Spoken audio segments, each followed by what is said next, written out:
ำลังเปิดเนาะบังไฟดอก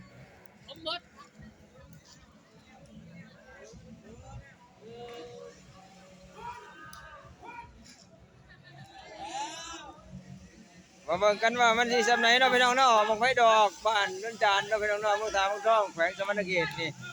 กำลังจุดบางที่2บางที่1เบิดไปแล้วบางที่1เบิดไปแล้วเพราะว่ามันสอดนะพี่น้องเนาะสอด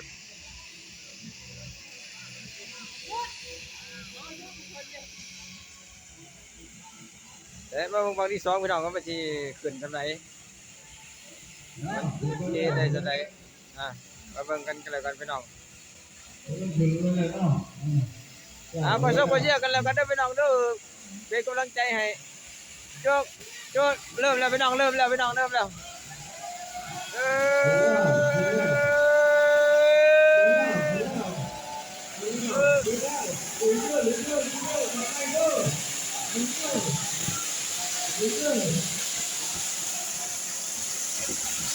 ขึ้นแล้วพี่น้องขึ้นแล้วพี่น้อง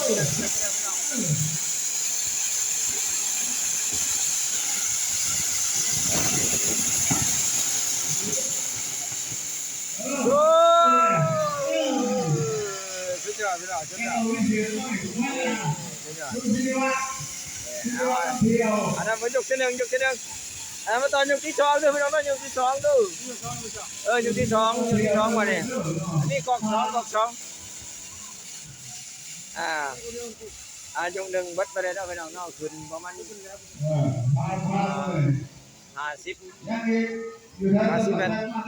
รคือสิได้ชั้นนี้แล้วเนาะพี่น้องเนาะยกที่2ก็จะบ่ได้เบิ่งแล้วเพราะว่าทีมงานอวดไปเลยพี่น้องเอ้ยหนุ่มไทยแล้วพี่น้องเด้อจุดๆบ่กันแล้วกันพี่น้องเนาะโอ้บ่ชนพี่น้องชนนี่งานพี่น้องงาน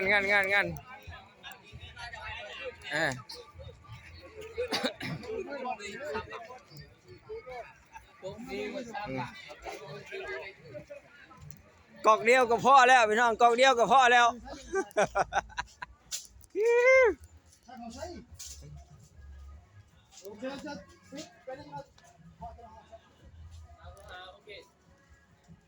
เอาเชียว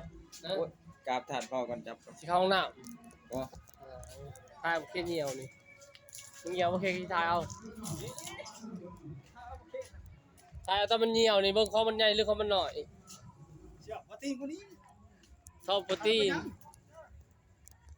เห็นยังนะครับที่ฉันให้ถูกแต่เทียน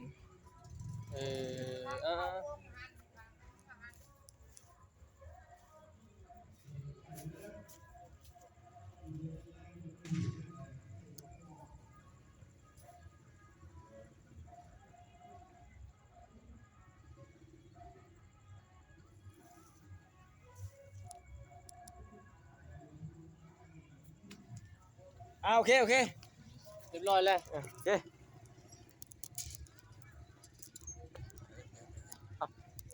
ใช่ป่ะคนไม่ใช่ป่ะจะไหวใช่ป่ะขามันยาวมันแลนไหวใช่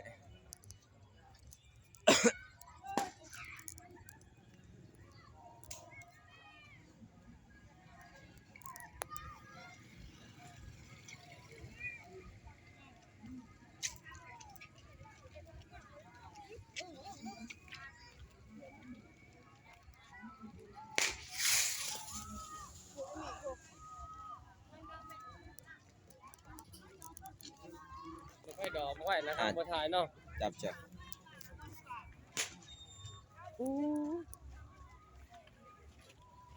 เอามึงพร้อมเนาะเอามึงเนาะวางน้ำจิ้มเลยพุ่นเพจดอนเด้อ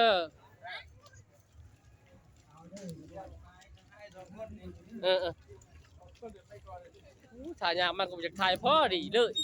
แล้วนี่ชนะเดี๋ยวบางอย่างของฉันเลยบางอย่างฉันยังก่อนเด้อ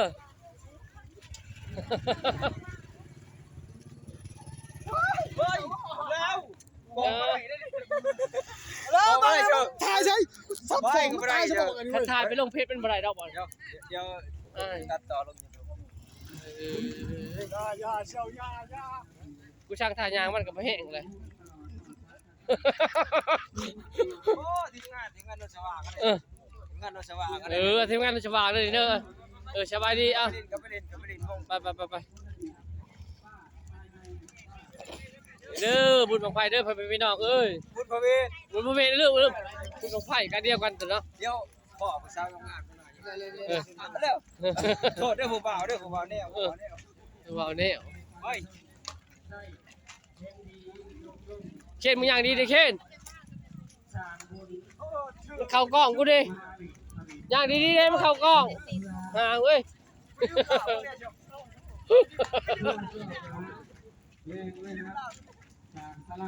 ยืมในคาหันยังไงดิ ยืมช่วงได้ช่วงนึงก่อนนะ ช่วงแข้งเขาฆ่าก็พอเลยนะ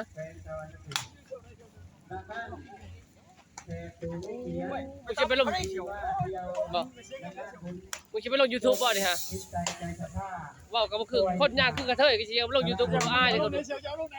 มึงจะว่าเอาติ ที่วัดโนนสีสุภาพบ้านโนนจันทร์ บ่ได้ที่ว่า เอาไปสร้างงามเนาะ สัมผัส เอาขอทำแฟนเดอร์พี่น้องเด้อ2 3คนจะมาในสภาพเรื่องนี้ ได้ผู้บ่าวไปกับผู้สาวแหละไปกับผู้สาวมาเที่ยวงานเป็นอะไรฮะบ่จะบ่ว่าอยู่บ่สิเมื่อแล้วบ่เนี่ยอ๋อสิเข้าวันก่อนเจ้าสิพาเมียไปบวชแม่นไปเลย ลูกเลยค่ะใช่ผู้จักกันบ่คือสิชอบ ที่มีทุกและก็ต่อเพื่อนชุบจะเทิดเฮ็ด เรื่องการจะสั่งเข้าทุกรอบ2เมตรเนาะ จะได้สร้าง เข้างานก่อน อาวุธที่กันไว้ ได้ โต๊ะตะกุกเกี่ยวโต๊ะตลอดงานจะได้ โอ้ยสบายดีสบายดีอ่ะ เฮ้ยมานี่จับมันไปมาจับไปมึง ส ชื่ออะไร บายดี เมื่อหาลูก โอเคนะชิมาหลวงนี่ตอนนี้ ใช่บ้านดังใช่ไม่ขอบ้านดังเดี๋ยวสะดวกขอล้างด้วย โอ้ยมึงจะไปบายเอลมันเลยเด้อ จะได้การโต๊ะตะกุกเกี่ยวก็นักปัดใหม่โต๊ะตะกุกแพทย์เราพี่น้องก็มีเข้าลาดดีตอนนี้ แต่กูได้หลากสมึงนี่โอเค ใช่พ่อเนาะแต่ผมไม่เกี่ยวจะ กันหุ่นกูชูใช่มึงหรือผู้เช้านี่ก็แค่กูพดออกมาได้เว้ย เข้าใจ ผู้เช้านี่ปิดแค่นเอาคือสิจองไว้กันหุ่นใช่มึงค่ะอันนี้เป็นมึงก็เลยบ่ได้ยังเลย ผมก็คงจะทั้งทำประเทศคนเลยเจ้าเมืองงานจะเป็นทางการแล้วเนาะวันนี้การ เสียของว่า สื่อจะได้ปฏิเนาะสื่อตอนทางอาจารย์นักดนตรีเลยพิเศษได้ขอบคุณใจท่านทีมงานเจไหมพะเด้อท่านปิ้งแพทย์แถวส้นระเบียงหน้าวัสนอโอ้โหทั้งหมด ไม่ใช่แหละ ไปมาทีมงานใหญ่มาเนี่ยเนาะ โชว์ เจ้า ไม่ใช่ เจ้า แหละ ขอบคุณใจท่านเจไหมพะเด้อนำทีมงานใหญ่ ไม่ มา ใช่เสียว เนาะฮะเพ่งยังอะไรเพ่งถอยโอ้ย เดี๋ยวตอนนี้เขากำลังที่เขาไทยนะ คือบอกเก่าเดินไปข้างหน้าเอาพี่น้องท่านน้องสิเขามาวันนี้ยังมีตัวความกันหนาไม่ที่สิกันแล้วข้างหน้าเขาเด้อตัวดังปื้ดวันนี้ เหงาไป วัน เล นี้ ย จัดให้สุดสายสายเน้นสายบ้านนี้กับพี่วันนี้จัดให้ยาวๆเสียดมจัดไปแล้วกันอ๋อตังอ๋อจัดตัวจัดไป ไทยต้องไทยนำบอก อ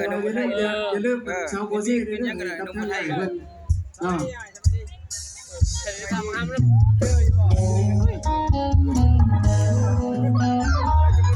มือบิ๊กเอาพอดีแล้วจะก่อนนึงเด้อ เอาจังไปตามคำขอเด้อ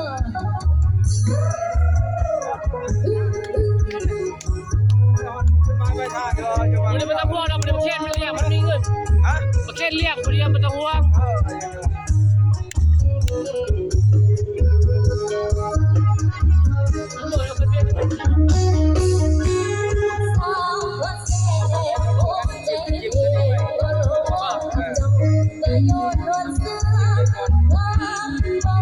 จิ้มไปก่อน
เ